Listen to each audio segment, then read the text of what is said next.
Okay, I am recording. Let's start.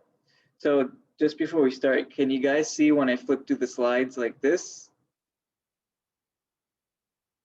Well, my computer just froze. Give me a second. Second slide, third slide. Yeah. Fourth slide. Yeah, that's good. Okay. So today's lab is on recrystallization. So what exactly is recrystallization? It's a purification method used to purify solids, and it utilizes the property of solubility in order to selectively precipitate out your compound of interest while leaving behind your impurities in solution. And down here, this is actually a picture of a recrystallization I did in the lab last week. As you can see on the flask on the left, I have these yellow crystals. And the problem with that is my product is supposed to be white. So the first thing I did was I decided to do a recrystallization. I dissolved these yellow crystals in hot benzene. So the crystals were not soluble in cold benzene, but they were in hot benzene. And then I let the solution cool down slowly, and my compound precipitated out, and it left the impurity behind in solution. And as you can see on the right picture in the filter, I have nice, clean, white, pure solid. Now, why, when do you use recrystallization?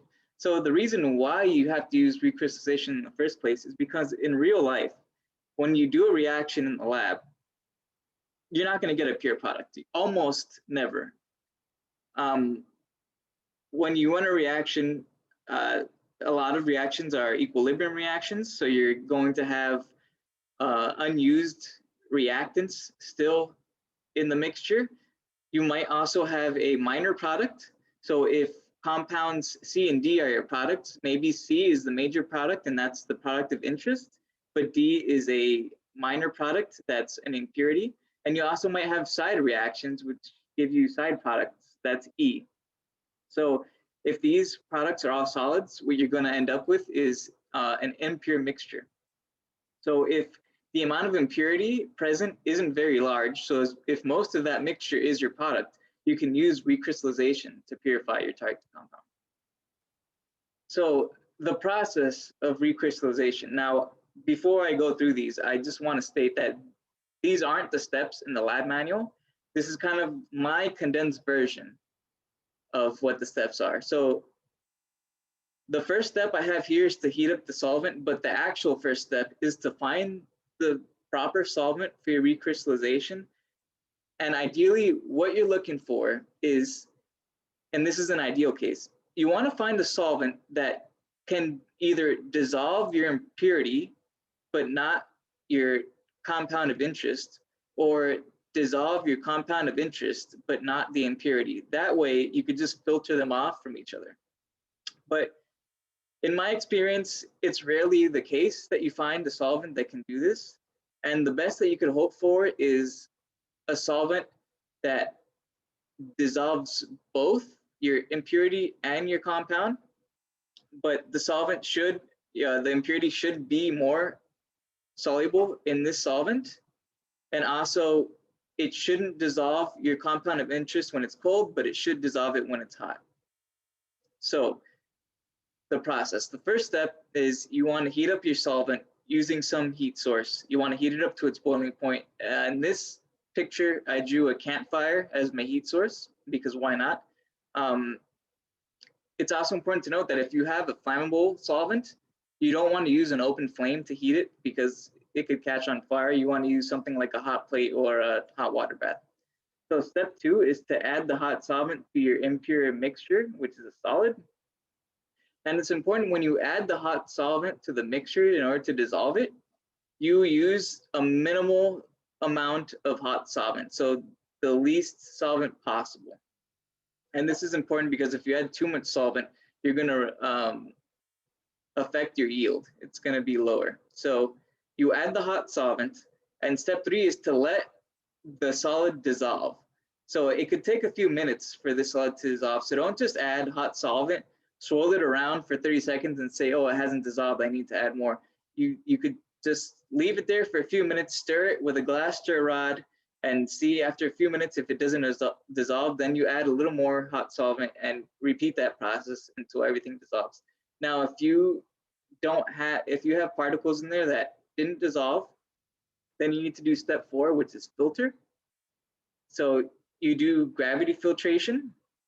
You filtered it into another clean flask, and you collect the pure, clear, hot solvent in a new flask. And then step 5, once you have this hot solvent with no undissolved particles, you let it sit and you let it cool down slowly. And the reason it has to cool down slowly is because if crystallization happens too quickly, then impurities can be trapped in the crystal lattice, and you're going to have an impure solid again. And step 6, after cooling, your compound of interest will precipitate out of solution, and it's going to be more pure than it was in the impure mixture. Now, I didn't write any steps after this because, quite frankly, I just didn't want to draw anymore. So after you precipitate out your compound of interest in step 6, the next step is what you want to do is you want to filter them off. You set up a vacuum filtration, and you pour the suspension in there, you collect your crystals, and then after that, you need to add a minimal amount of cold solvent to the crystals, enough to cover all of them. And when you add the cold solvent, you stir it with a glass stirring rod for a few seconds just to wash them all off, and then you want to pull another vacuum and filter off the cold solvent. And this is just to get rid of any impurities that may be stuck on the surface of the crystals. And then you dry your crystals and you should have some nice pure solid. Now, what's happening? What is it about recrystallization that purifies your compound? Well, in this diagram that I drew here, you can see on the left, we have molecules of your compound of interest, which are circles, and then we have molecules of impurities, which are triangles. So what happens is that the molecules of your compound of interest, they experience greater intermolecular forces between other compound molecules, and weaker intermolecular forces between impurity molecules. So because of this, the formation of a pure crystal is thermodynamically favored, while the formation of an impure crystal is not. So if you look at the diagram, we start here on the left with the impure crystal. We heat the solution, the crystal dissolves, and when we cool it slowly, we see that the pure crystal reforms and it leaves the impurity in solution. And this process is thermodynamically favored. And again, it's important to cool it down slowly, because if we cool too quickly, then the rapid crystal formation might trap this impurity in the crystal lattice, and we're right back to square one. So pros versus cons of recrystallization. So the pros is it's cheap. Pretty much all you're using is some hot solvent, which for the most part doesn't cost much money. The process is straightforward. I mean, this is a very easy to understand concept, very straightforward. And lastly, it's quick, pretty fast compared to other purification methods, such as chromatography, which takes quite a while. But this has a caveat. It's only quick if you know what your appropriate recrystallization solvent is already. So the cons is it could take a long time to find the right solvent. And another con is you're always going to lose some of your compound in solution. So because you're going to dissolve your compound in a solvent, and when you recrystallize it out, not everything is going to recrystallize out. Some is going to remain behind. Now, you could cool down the solution to cause more of your compound to precipitate out, but if you cool it down too much, you're going to start precipitating out impurities. So there's a fine line, right? And you're always going to lose some compound. And also, if you add too much solvent, it's really going to affect your yield. You're not going to get as much back as you should. And that was the entire lecture. Like I said before, recrystallization is pretty straightforward. I did get some of my material from, again, these guys, Chem Survival on YouTube, and this is the video I watched. And this guy, this lab, he does a good job of explaining the setup, while Chem Survival does a good job explaining the concept, especially the thermodynamics behind the process. So I will send you these two videos as supplementary videos. You don't have to watch them, but it's nice. They explain the concepts pretty well in the process. And that's it, guys. Any questions?